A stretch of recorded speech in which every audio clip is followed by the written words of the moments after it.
The narrative concerning Mara in the book of Exodus states that the Israelites had been wandering in the desert for 3 days without water.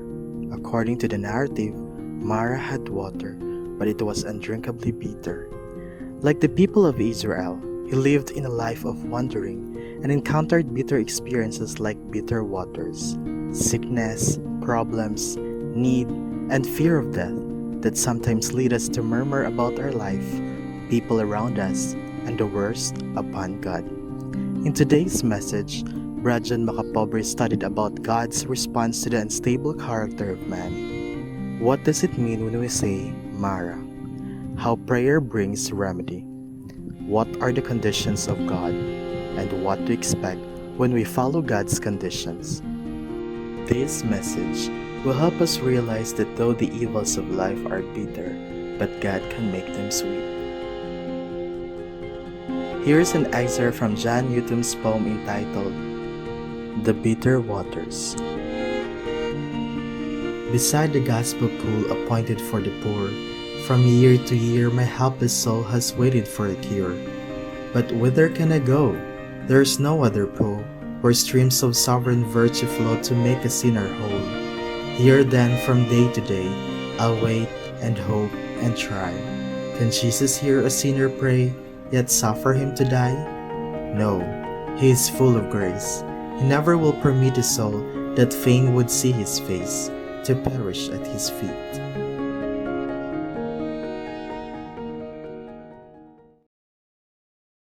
Exodus chapter 15 verse 26, King James Version. If thou wilt diligently hearken to the voice of the Lord thy God, and wilt do that which is right in his sight, and wilt give ear to his commandments, and keep all his statutes, I will put none of these diseases upon thee, which I have brought upon the Egyptians, for I am the Lord that healeth thee. Number one is the word problem. Ang word nga problema. Kag ini nga problema, way sig isa nga makalikaw sini.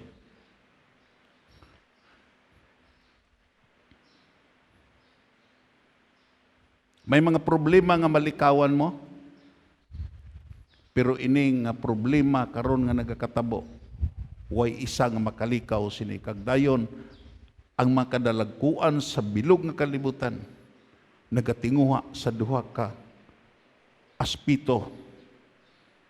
Number one, sa pagkontrol sa paglapta sa sini nga balatian, kag dayon ang ikaduha mo ang prevention nga hindi magbalatian.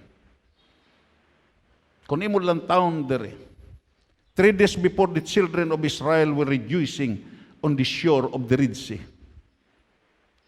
Aton gisgutan tong Bernes, amo tong una nga praise and worship celebration nga natabo sa kasaysayan sa mga anak sa Israel. Sa pagluwas sa ila halin sa mga kamot sa mga charioter ni Pero. Imo makita, now 72 hours later, halin sa matahom nga praise and worship, halin sa matahom nga gitog mga tambourines dancer nga gipanguluhan ni Miriam, 72 oras equivalent sa 3 days nga journey, nagkumod sila against Moses. Everybody say amen. Siguro natandog ta sa praise and worship, kaangay sa ila, nagmalipayon sila because of the great deliverance nga ginhatag sa Dios sa ila. Pero 72 oras nagkambyo. Nalipatan nila ang matahom nila nga pagdayaw, kag din nagkumod sila sa alagad sa Dios nga mo si Moises.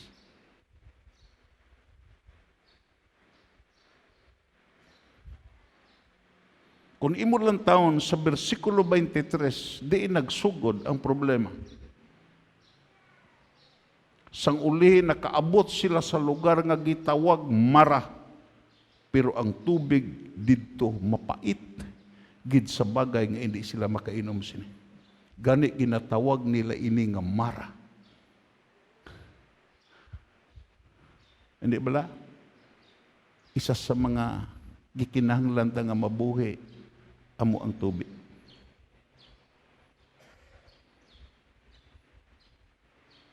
Pero nakalambot sila sa lugar nga may tubig pero hindi mainom. Ang mga tao nagreklamo kay Moises kag nagpamangkot, ano bala ang amon imnon? Ano bala ang amon imnon? Kay balubla ka mo, mga utod sa Ginoo nga ang word nga Mara, kung imo lang taon. Amuni nga word nga din, in the scriptures, the word Mara has a broad meaning. In the scriptural revelation, the word Mara has a broad meaning.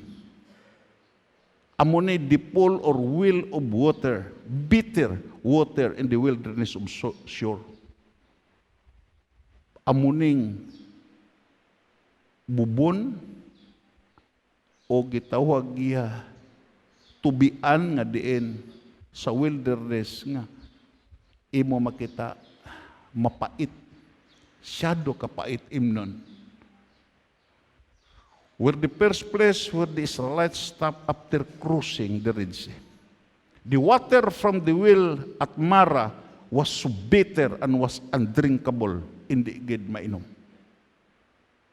Hindi mainom. Kung imo lang taon diri,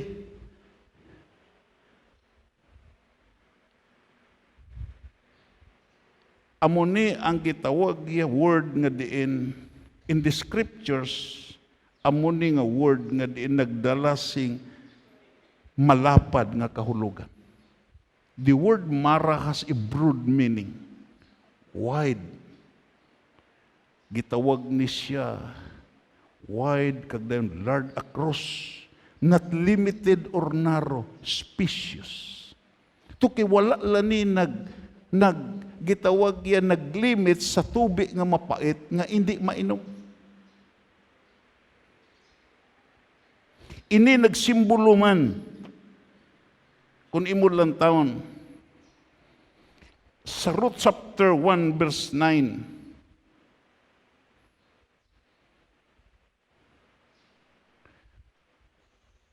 Sa pagpanglakaton sa nagwa na, sa napatay na, imo makita iya Mara inim which Naomi chose for herself. Inim which Naomi chose for herself after the death of her husband and son to express for sadness and bereavement. Ang word nga Mara gingamit ni Naomi sa Ruth chapter 1 verse 19, sa dira nga napatay ang iya bana, ang iya duha ka kabataan, kag dayon gingamit yan nga word, nagpaintindi sa kasubanan, kag sa kabudlayan, kag sa pagbangutan kung sa Sibuhano pa nga word. Amo na nga ang Ruth chapter 1 verse 19 to 20 nagsiling. Basahon ta. Amo na nga gusto na kon nga mahibalan ginaton. Nangamuyo kita sa Ginoo sini, it is a corporate supplication nga aton maintindihan what is sickness, what is sin, and what is death is all about. Basahon ta. Gani, nagpadayon sila nga duha sa paglakat, hasta nakaabot sila sa Bethlehem. Pag-abot nila dito, nagkinagula ang mga tao, nagsiling ang mga babay. Si Naomi gid bala ini, versikulo 20. Nagsiling si Naomi sa ila, hindi niyo ako pagtahugan nga Naomi, kundi tahugan ninyo ako nga Mara. Amra? kay ginpapait gid sang makagagahom nga Dios ang akon kabuhi. Wow. Entonces, nga kon aton lang taon ang nagakatabo, hindi ni mga matamis nga mga butang ang nagakatabo sa aton pamilya, sa aton palibot, sa nasod, kag sa bilog nga kalibutan. Mapait ni. Amo na nga pinakatahom lang sini nga babay nga diin sana di malas ang iya kabuhi. Naninguha siya sa pagpauli sa Bethlehem. Tungod kay ang Bethlehem amo tong gitawag the house of bread. Kag dayon kung ang isa ka tawo mo puli sa pagpalapit sa Dios, dira mismo sa iya pagpalapit kag pagpauli sa Dios, may upod na nga solusyon ang Dios tungod kay si Ruth ginpaupod kag dayon amo to ang nagdala di buinas sa kay Naomi nga din imo makita kag amo to nga babay ang dedikasyon sa to nga babay amo ang nagpaliwat sa kasaysayan nga mapait sa kay Ruth sa kay Naomi nga kabuhi nangin matamis ang kabuhi ni Naomi tungod kay nagupod si Ruth kag dayon naminyo sa kay Boaz kag si Boaz nangin apuhan ni David kag si David nangin apuhan ni Kristo Jesus. Palpakan nato na Ginoo. Ito says in the journey of life kinahanglan mahibalo ta nga kung mag-abot ang mapait naton nga kahimtangan hindi kita magpalayo sa Dios, mapauli ta sa lugar nga diin ara ang pagkaon, ara ang house of bread nga amo ang Bethlehem. Palakpakan nato na Ginoo. Dayon kung padayunon naton, makadto kita sa ikaduha nga division. Prayer and remedy. Imo makita ya kung imo lang taon sa gitawag yung versikulo 25 nagsiling. Sa gitawag good news nga Bible. Si Moses nagpangamuyo sing hugot sa Ginoo. Si Moises nagpangamuyo sing hugot sa Ginoo. Ano ning hugot nga pangamuyo? Ang King James Version nagsiling, imo makita, and he cried unto the Lord. Ang King James Version nagsiling, and he cried unto the Lord. Hindi ang hugot gali nga pangamuyo, hindi na kay lawlaw nga pangamuyo, tungod kay may paghibi na dira sa presensya sa Dios. Palakpakan na to na Ginoo. Na kung kaysa hindi magsabat ang Diyos,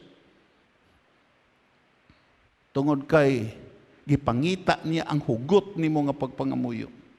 Gipangita niya ang ebidensya sa hugot nga pagpangamuyo nga diin may gusto siya nga lantawon nga ang imo mata gatulo ang luha agud sa pagpamatuod nga din sinsiro ka sa imo pagkinahanglan. Palakpakan nato na Ginoo.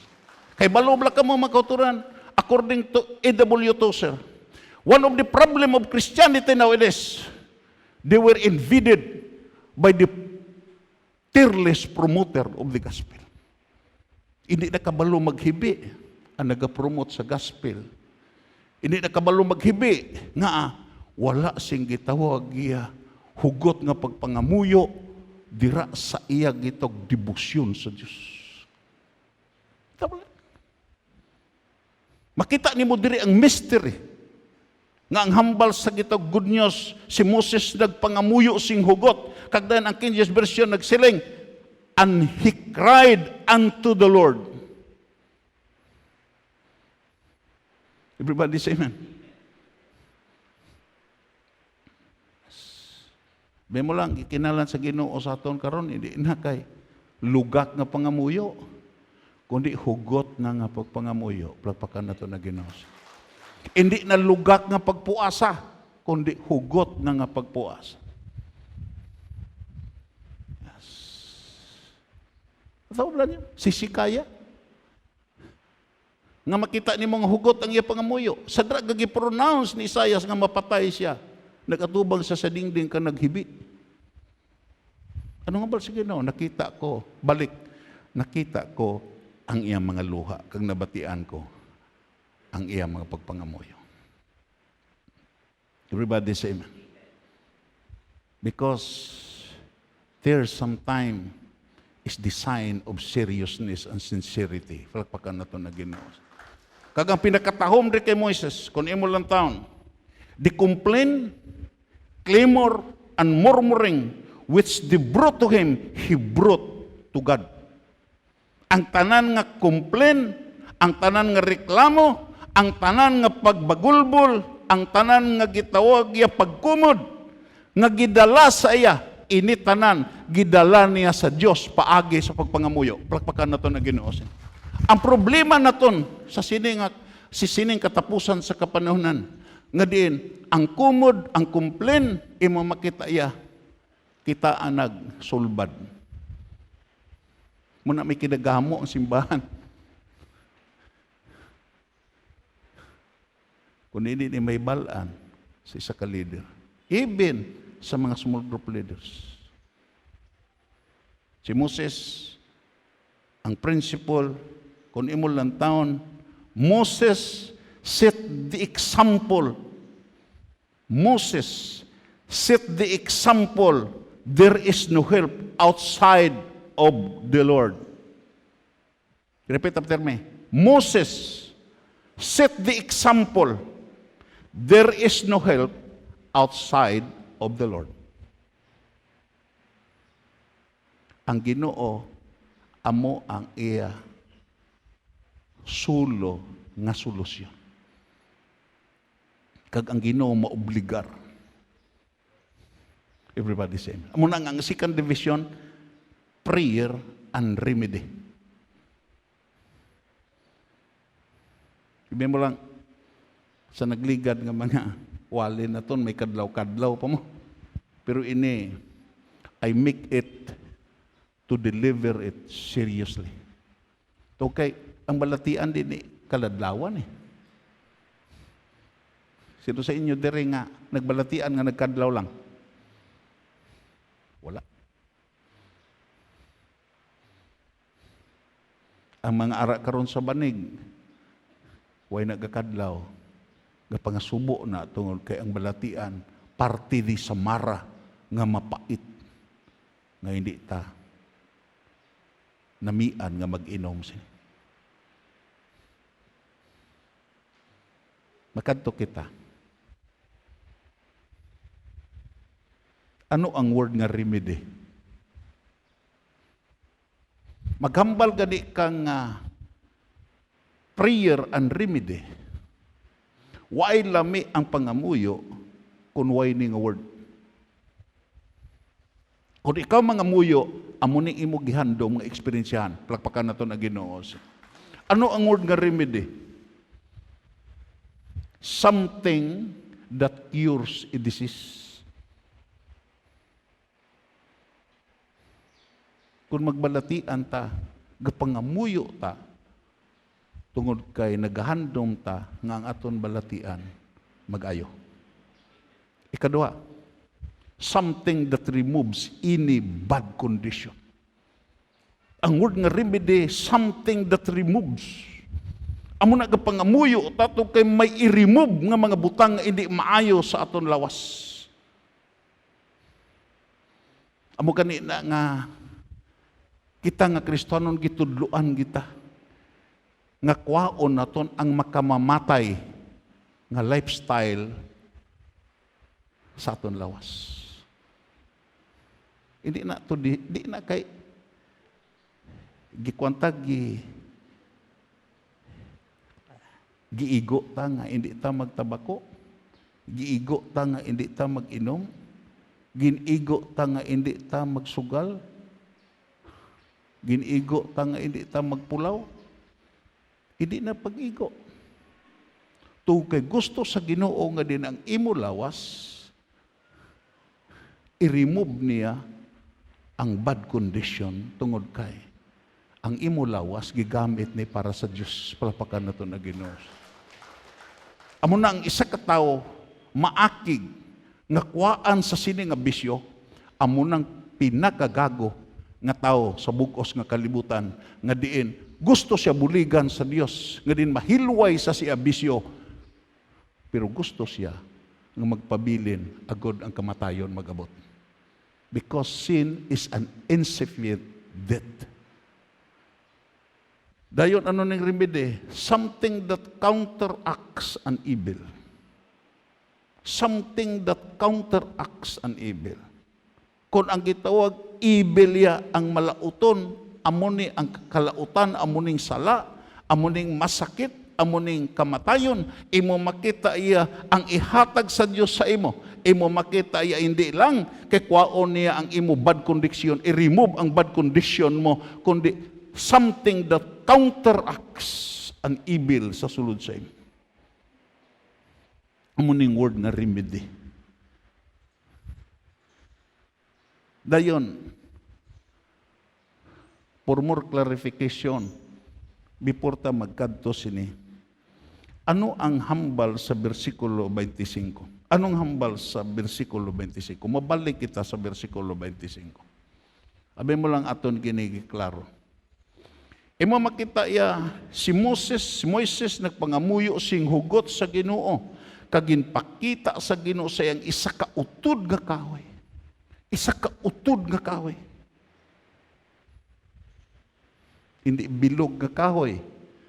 Ginahaboy niya ini sa tubi, kag ang tubi naging maayo na imnon. Everybody say amen. Ang utod nga kahoy was the means of healing. Ang ginahaboy nga utod nga kahoy, amo ang nagkambyo sa kapait pakadto sa gitawag ya maayo na nga imnon. Kagdayon, kung imo lang taon nangin maayo na imnon, didto ang Ginoo naghatag sa ila si mga pagsulundan ila igakabuhi kag didto man sila gintilawan. Ang mapait gali nga eksperyensya nga maglambot sa aton, gilantaw gali sa Ginoo kon ano ang ara sa sulod sa aton pagipuso. Ang mapait galing eksperyensya para sa isa ka tubig nga din imo sa baso nga ra sa tubig nga uyugon sa Dios agod nga din makita dito kung may naglugdang bala nga lalod kag lagdo. Tuki kung uyugon mo na ang lalod nga ara sa idalom masaka na. Kung kaisa imo makita mo naton kabuhi. Everybody say amen.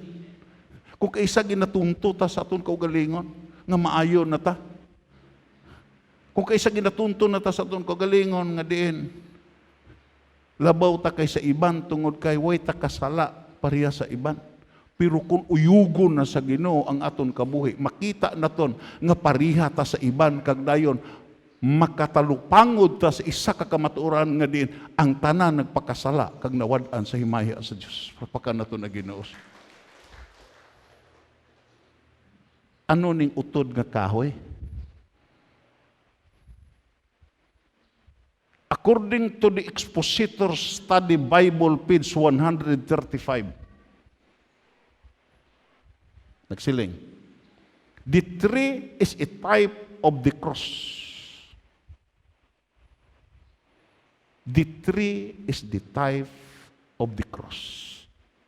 Way na pinakamapait nga naagyan sa Ginoo amo ang cross.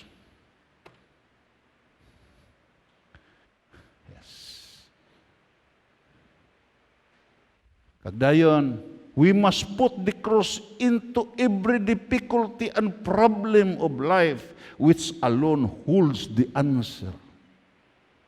Dumdum ko sa isa kat sa fathers nga diin imo makita iya nga kangay sini isa ka bubon nga hindi maimnan poisonous.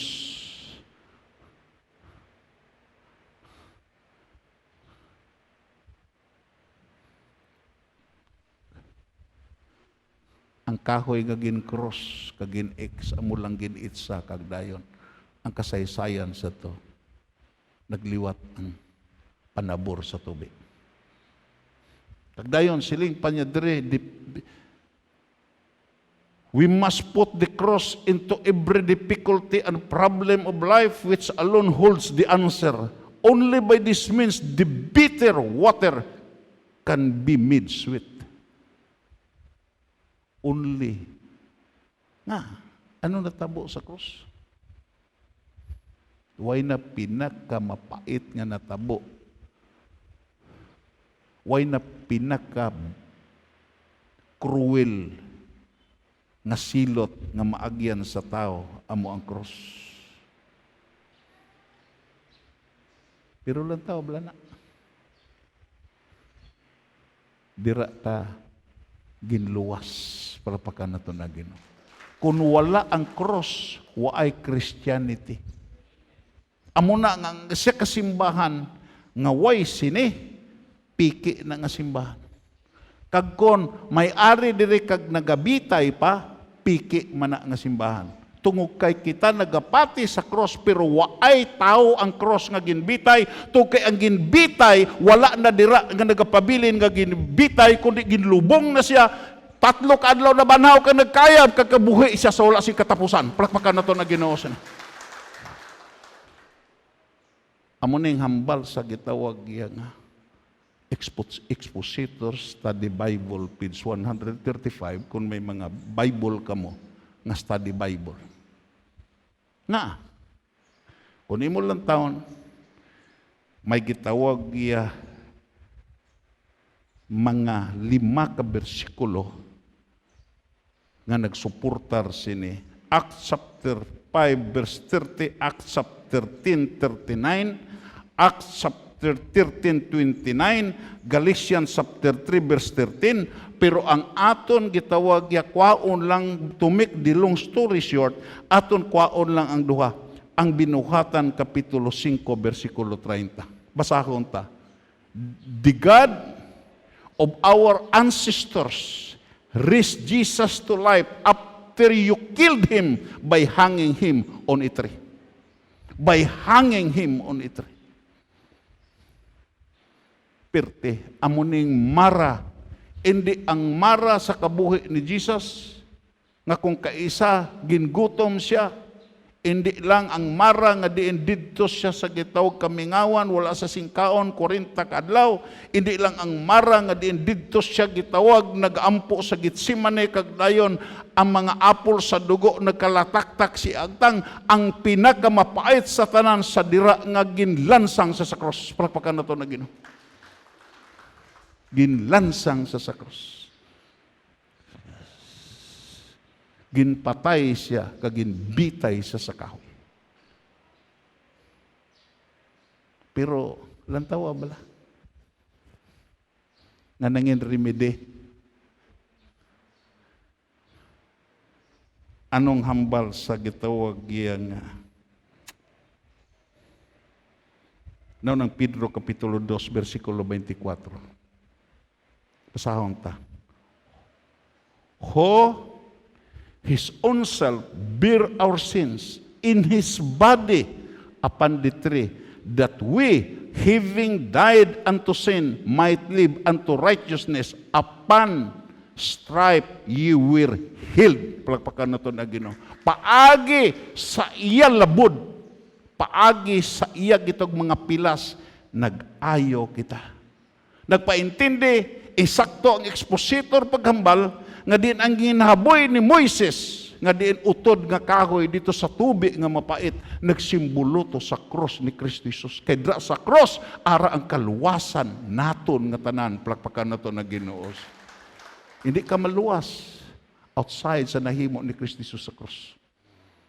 Muna nga, pirmi na to na gina, sulit-sulit that salvation is a historical fact, and the history, and that historical fact is the history of Christ and the cross. No experience, no ceremony, no dogma can substitute of that historical facts, and every experience must be measured by that historical facts. Sadra nga gidawat nimo si Kristo Jesus, automatic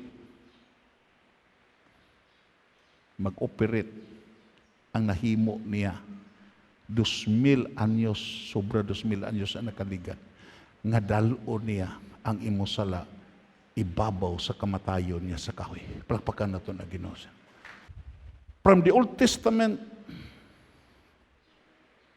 imo makitaya ang mga katawhan dito nakaagom sing pagpakamayo, looking forward pagkato sa Kalbaryo.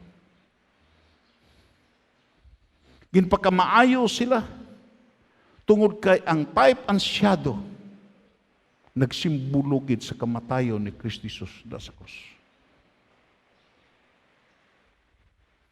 Ang pagdala ni Abraham sa kay Isaac nga ihalad nagsimbolo to sa paghalad sa amay nga Dios sa iya nakabugtong dito sa Kalbaryo.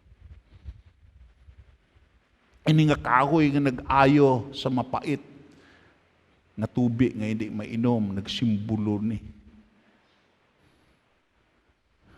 sa kamatayon sa anak sa Diyos sa krus.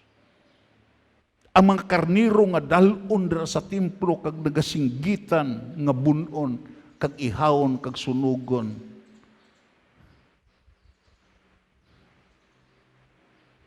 Nagsimbolo ni sa anak sa Diyos na mapatay sa krus. Ito says, if you are honest sa pagtuon sa Biblia, with the open mind, halin sa gitog Old Testament, nga mga tao sa Diyos, nga gingamit sa Diyos, looking forward to the Calvary. Palagpakan na ito na Ginoo. Pero kita ano ta? Ari ta karon sa sining katapusan sa kapanahonan. Kung sila looking forward to the cross, kita looking backward to the cross. Palagpakan na ito na Ginoo. Entonces, ang cross is the center. Sintrone. Hindi lang sa kasaysayan sa redemption, sintrone sa bulong kag remedy sa tanan naton nga ginaantos. Palakpakan naton na Ginoo. Nang pinakatahom sini. Dayon anong hambal sa Mateo Kapitulo 8:17. Basahon ta bala?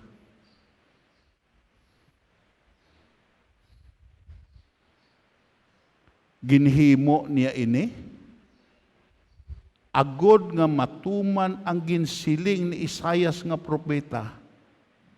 Baskogon ta, siya nagkuha mismo ang naghilway sa aton gikan sa aton masakit kag nagkuha sa aton mga balatian. Labakan nato na Ginoo.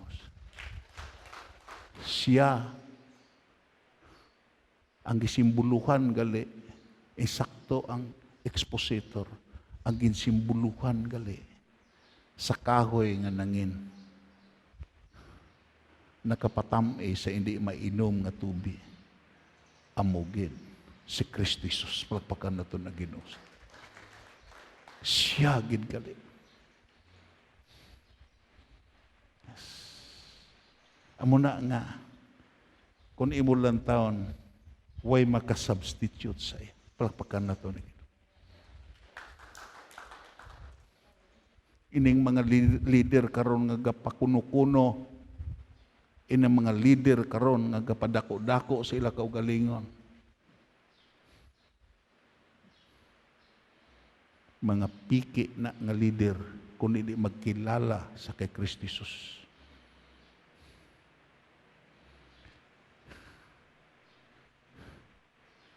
Ang kaluwasan utod imamakita iya, isa lang ang alagyan sini, hindi kay ang alagyan nga giplastar sa mga Buddhist, hindi ang alagyan nga giplastar sa mga Hindu ng mga guro, hindi ang giplastar ni Muhammad, hindi ang giplastar sa nakalilain karong nga reliyon, kundi ang kaluwasan ara lagid kay Kristo Jesus. Palakpakan nato na Ginoo. Pagdayon makadto kita sa ika-3 ka division. The condition and expectation.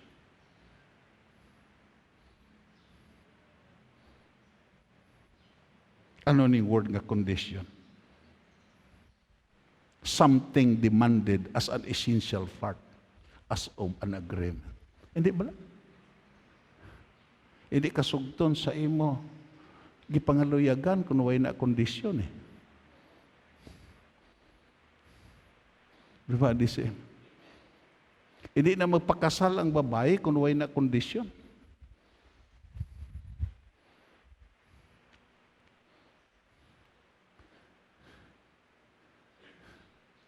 Hindi kakautang sa bangko kung way na kondisyon.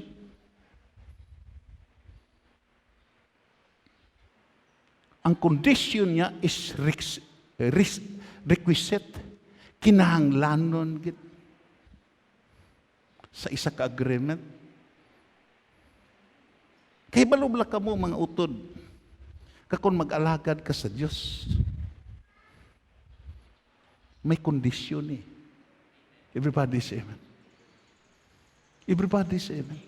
Kag hindi ka ang nagplastar sa kondisyon. Even si Christ nagsiling, hindi siya ang nagplastar sa kondisyon. Nagkari ako, siling pa niya, hindi sa pagtuman sa akong kabubuton, kundi pagtuman sa kondisyon sa nagpadala sa akon. Plagpakan na ito na Ginoo. Ang pag-alagad, hindi imo ni maumauhan. Hindi kay gitawag ulo imbintuhan mo ni. May kondisyon eh. Especially sa pag-ayo sa balatian. Things agreed upon as necessary for something else. Especially sa word nga provision. Paghambal gani ka provision sa Dios, there must be a condition. Anong hambal si Isaias? Those who are willing and obedient will eat the blessings and the fruit of the land. Ang condition is willingness and obedience. I-ignore mo ang willingness kag obedience. Hindi ka mag-enjoy sa fruit of the land. Amuning word na kondisyon eh. Makadto kita sa kondisyon sa healing. Anong hambal sa versikulo 26? Kung magsunod ka mo sing maayo sa ako. Wala pa ka na ito na Ginoo. May pagsunod nga hindi isakto eh. May pagsunod nga diin, way ka intindi sa instruction. Ito nga bala kong birnes bala. Nagsiling ang doktor. Nagmasakit ka? Bisan ano matabo, sundon mo ni nga resita. Imo ni tumanon ang resita. Pagkatapos, sakay siya sa tricycle, kay makadto sa drugstore. Napalid ang resita. Pagkapalid sa resita, naglumpat siya. Kaya gisunod niya ang resita nga napalid. Piang eh. Siling ang doktor nga. Damo kabalda. Siya dok, nagtuman lang ko sa imo ginambal nga sundon ang resita. Hindi maayo nga pagsunod. Everybody say, kagamo ni problema kung kaisa sa aton nga mga Kristiyano. Everybody say amen. Kinahanglan mahibaluta sa pagpamangkot nga din maayo bala nga kung pagsunod sa kabubuton sa Dios. Ang hambal sa Biblia ng biruan nga kondisyon, kung magsunod ka mo sing maayo sa akon, ang Ginoo nga inyo Diyos. Pangkutan ng mga gasimba sa Diyos. Hindi na magsiling, hindi mahayo ang ilaghi mo eh. Ilagi dugangan ang Ginoo nga ila Diyos. Nami na. Damo makabulig sa imo, pero maayo ba lang ang pagsunod? Hindi. Kaya ang maayo nga pagsunod, amo ang pagtuman sa Ginoo nga inyo Dios. Palakpakan nato na Ginoo. Ikadua, kag maghimo sing maayo sa akon panulok. Basi ang aton gihimo mahila na sa aton panulok. May pag-alagad kung kaisa nga mahila na sa aton panulok eh. Kag kung kaisa gipaangkon naton sa Dios. Yes. Gali kay pag-iskapar na sa obligasyon naton sa Dios. Palakpakan naton ang Ginoo sinay. Ang pag-alagad nga maayo, hindi ni madeterminar sa panulok mo nga maayo. Sa panulok sa iban nga tao nga maayo, madeterminar ang maayo nga pag-alagad sa panulok sa Dios. Palakpakan naton ang Ginoo. Nagkasinanto bala sa pulong sa Dios ang akong ginahimo. Yes. Kaya ako nagapati kung ang pag-alagad sa isa ka Kristonon, mahamutan sa panulok sa Dios, solve ang tanan, to kay imo makita,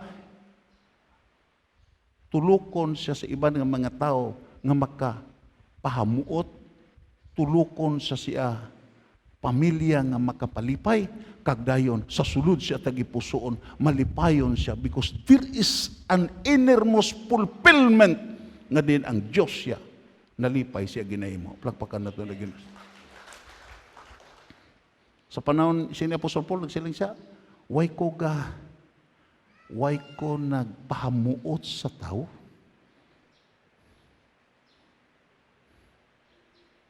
Why ko una nga nagpahamuot sa tao? Kundi ang una, ang akon ginhandom, nga ang Diyos mahamuot kag malipay sa akon ginahimo. Utol kag abyan, siguruhon mo ni. Malipay gani ang Diyos nga magtulok sa imo ginahimo. May mga oposisyon man sa palibot, you cannot win all. Pero ining nag-upos, someday masiling na, tuod gid ang imo ginkabuhi. Plakpakan nato na Ginoo. Bisag magsupak pa na. Hindi ka mabalaka tungod kay ang time magsugid that you are a better man. You need to convince people nga mag-upos. Makita na nila na din you are a better man tungod kay ang Diyos siya mag-upod sa imo. Kung ang Diyos mag-upod sa imo, i-arrange niya ang pangunahuna sa mga tao nga nagtulok sa imo. Plakpakan na ito na Ginoo. Then ano pang kondisyon? Kung magtuman sang akon mga sugo kag mga pagsulunda. Amo din nga mga kondisyones eh. Amo na patihan ginaton makauturan nga kung pag-ayo na gani sa masakiton, ang promesa sa Dios is all conditional. Palakpakan na ito na Ginoo. Lain ang Diyos kung mag-ayo. Lain siya sa doktor mo. Ang doktor ya, imo makita ya.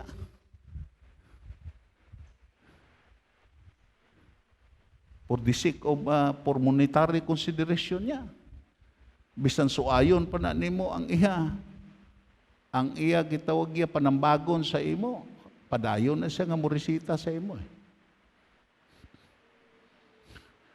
Ang amo ni bibing iya. May gitawag iya attending physician. Sige, gitawag ya reklamo, ang gitawag ya doktor, nga espesyalista nga nagatatap sa iya mo. Pero sige, gihapong resita. Nga, for monetary consideration. Pero ang Diyos lain, kung hindi ni mo matuman ang iya kondisyon nga ginhatag,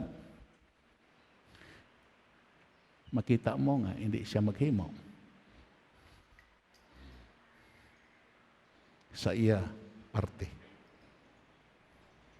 Ining sa babaw, parte ni sa Diyos, parte na to nimo.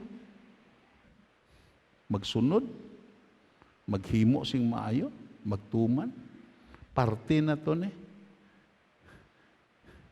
Ini sa ubos siya, iyan na ni sa Diyos. Anong hambal? Basahon ta, hindi ko kamo pagpadalaan sa mga balatian parehos sa ginpadala ko sa mga Ehiptohanon. Ako ang Ginoo nga inyo manug-ayo. Palakpakan nato na ganun. Ano ang balatian sa mga Ehiptohanon? Balatian resulta sa pagpakasala. Balatian resulta sa imoralidad. Balatian resulta sa bisyo kag pagpatuyan. Balatian as the consequences of the broken law.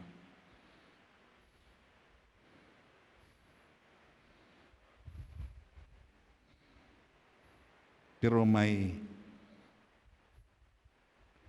amuni ang halin sa word nga hindi, paubos. Amuni ang word nga expectation. Ang aton ginpaabot. Isa sa kinagubot karon dito sa China. Nga din may gitawag pinaka mega housing project nga gigastuhan sing pila ka bilyon. Kagdayon, nag-invest ang mga tao agud nga makabalay, maka-istar sa kondominium. Ang gi-expectar nila nga din matapos agud nga maka-istar na sila. Karon grabe ang demonstrasyon. May mga naghikog tungod kay na bankrupt.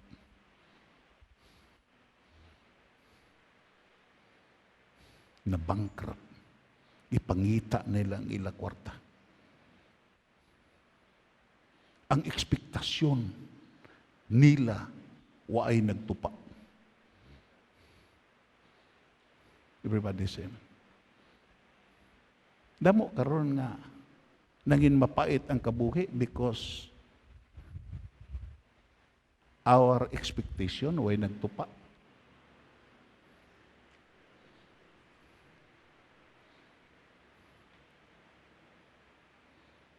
Damo nga magtiayon nga nagbinulagay to kay ang ekspektasyon sa asawa sa iyabana way nagtupa.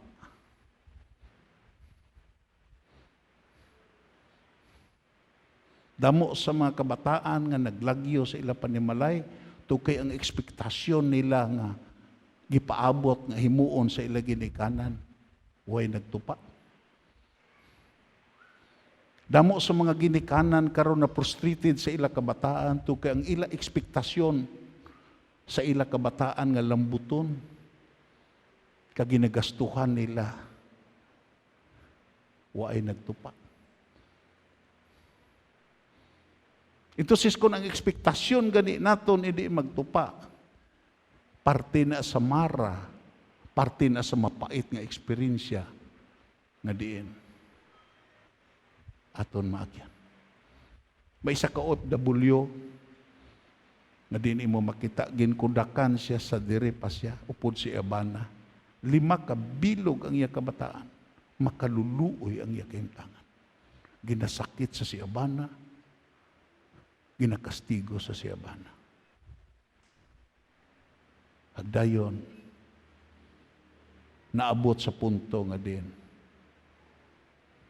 frustrated siya nga ang iya gi-ekspektar si Abana way natabo, way ginhatag sa iya. Iya ginululukan nga mo abroad siya kagdayon. Pasalamat siya sa Ginoo nga din nakalambot siya didto sa gitawag iya sa Saudi Arabia kung nagsala. Dayon imo makita pirmiro ang ginapakaon sa iya mga damog pero iya gikaon.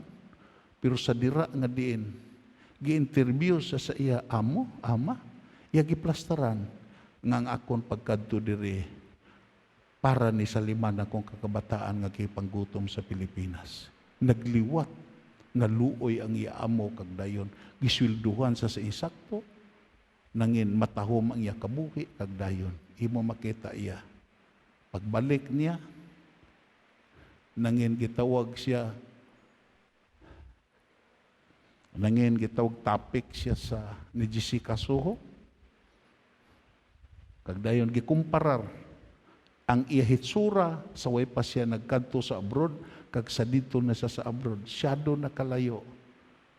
Nga kung imo siya pamangkuton, nasubong sini ang iya hitsura, kay ang ekspektasyon nga iya gihandom si Abana, wala natuman saya. Amo na kung kaysay. Pero ma-frustrated man ta sa aton ekspektasyon sa aton ginikanan pagkato sa kabataan. Ma-frustrated man ta sa aton ekspektasyon sa gobyerno. Inyo makita karon, nagkinagubot na tungod kay isig binasulay na si Duterte nagbasol kay Gordon, si Gordon nagbasol kay Duterte, ang Senado nagbasol sa panggobyerno, ang gobyerno nagbasol po sa Senado. Way mo angkon sa mapait nga sitwasyon. That is part sa gitag frustrating, disappointing ekspektasyon. Pero sa siniutod kag abyan ang Dios, hindi ni matabo nga madisappoint tato kay ang Dios waay pa siya ginhambal nga way niya gintuman. Pagpakan nato na Ginoo. Bala. Ang Dios hindi kaangay sang tao nga nagabutig. Amo ni pinakanami sa aton Dios. Hindi isa katao nga nagabaylo siya panghuna-una. Kung ano ang iya ginsaad, iya ginatuman, ang iya ginahambal, iya ginahimo. Ano ang iya ginhambal? Tawla, just think it. Hindi ko kamo pagpadalaan sa mga balatian pareho sa ginpadala ko sa mga Ehiptoanon. Ako ang Ginoo nga inyo manugayo. Plakpakan na to na Ginoo. Way kalawlahog ang Diyos. John Alexander Dewey, way pa nga pandemic dito sa Australia sa congregational nga simbahan nga iya gipastoran. Sa gibasa na kon gayon na ang gas general, parte sa akong ginbasa. Kaya ang gas general daw mga 6 volume na rin, no? 6 volume.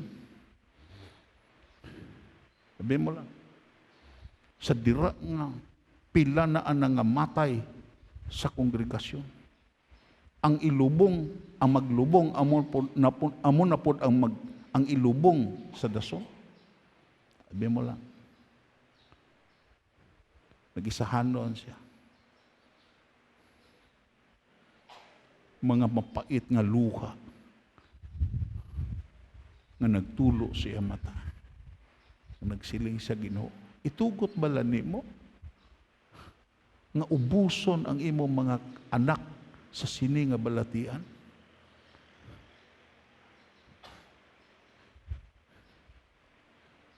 Ang Ginoo kuno nagpaumpaw sa iya.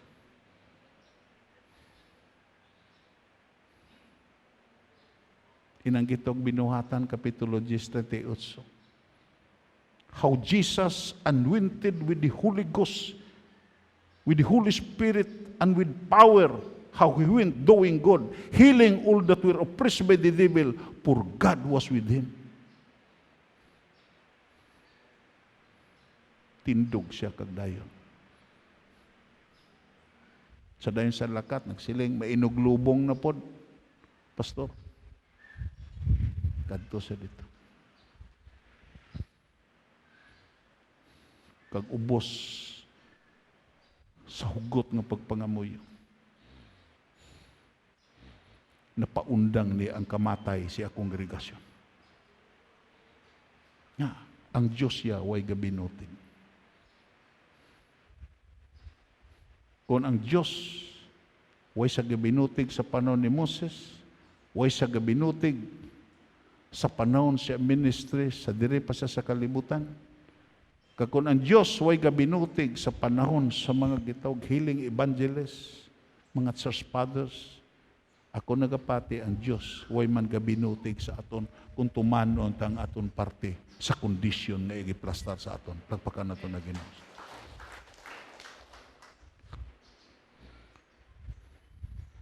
Makadto kita sa conclusion. It is demanded that all of the statutes and ordinances be perfectly kept. Amo nang handom sa Ginoo. Pero, however, no man can boast of such. Amo ning mystery diri mo. Ini nga kondisyon nga giplastar ya, hindi nato ni ma-perfect. Everybody say amen. Everybody say amen. However, no man can boast of such. Way isa sa aton, even Moses, even ang mga propeta, way isa nga makaplastar nga di na perfect ni. Only Christ, palakpakan na to na Ginoo, only Christ has perfectly kept all the commandments and as our substitute keep perpetually. Amo na nga siya nangin substitute na to. Siya ang nagbulos sa aton kahimtangan. Siya ang substitute. Yes. Amo na nga imo makita sa gitawag ginbato naton siya subong aton personal nga manluluwas, ginkilala naton siya nga hari, ginkilala naton siya nga Ginoo. Imo makita in the sight of the Father, you are being substituted. Plakpakan naton na Ginoo siya. Gintalusan ka. Kag ang pagtalos wala sa guwa dira sa sulod. Muna siling pa ni Apostol Peter, katahain ninyo ang Ginoo sa inyo kasing-kasing.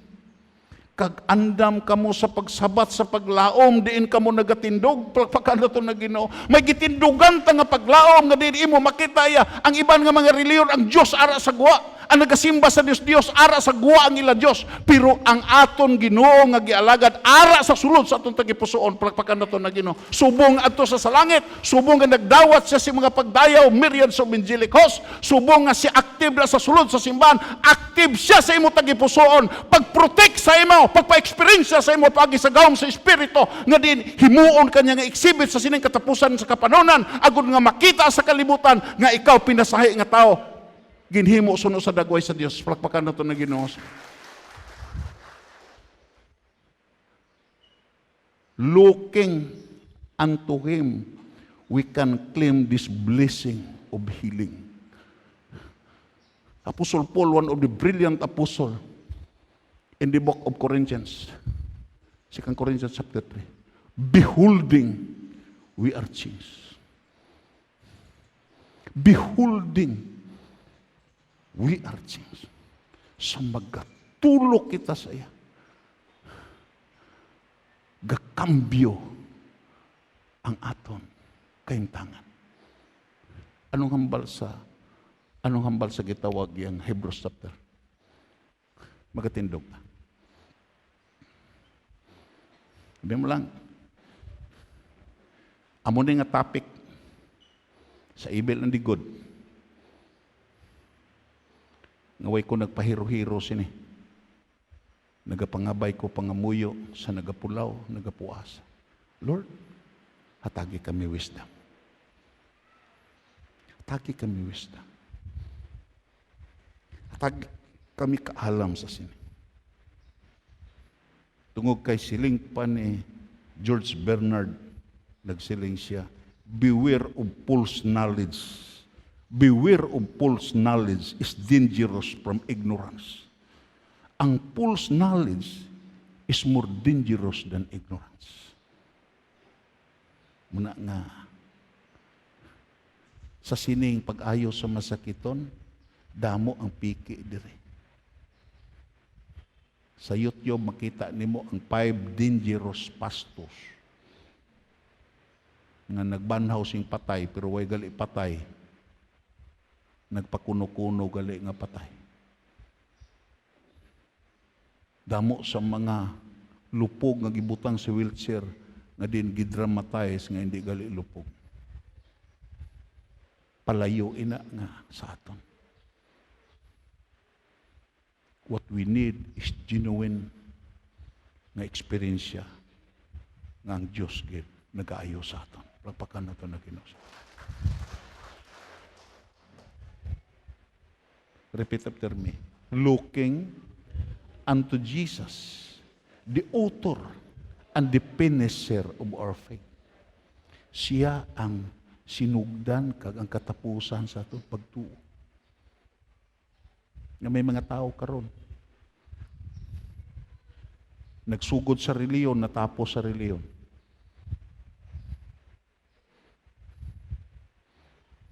Ang pinakadako nga reliyon karon diri sa Pilipinas nga diin ginkilala nga diin sa mga politiko, grabe ang anomalya.